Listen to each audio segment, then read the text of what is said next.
Hello everyone, কেমন আছো তোমরা সবাই? তো আজকে আমি একটা পনিরের রেসিপি নিয়ে চলে এসেছি। এটাও খুব সিম্পল।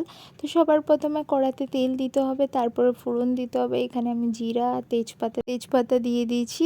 এবার আমি আরেকটা পেস্ট বানিয়ে নিয়েছি, ওইতে টমেটো আর আদা আর ধনে জিরে আর একটু কাঁচা লঙ্কা দিয়েছি, আর একটু নুন আর হলুদ দিয়ে ভালোভাবে পেস্ট বানিয়ে নিয়েছি। ওইটাই আমি এতে দিয়ে দিলাম।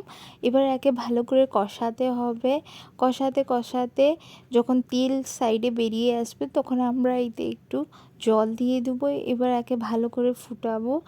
এবার ফুটলে একটু গাঢ় হলে তখন আমরা পনিরকে যে ভেজে রেখেছি লম্বা লম্বা করে ওটা দিয়ে দেবো, আর তারপরে ভালো করে মিক্স করে নেব।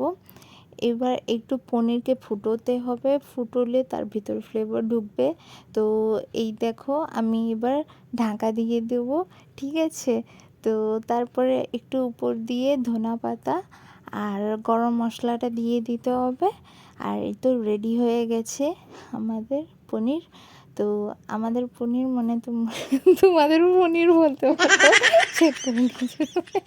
তো হয়ে গেছে রেডি। তো তোমাদেরকে যদি ভিডিও ভালো লাগে তাহলে সাবস্ক্রাইব করে দাও। টাটা, দেখা হচ্ছে পরের ভিডিওতে।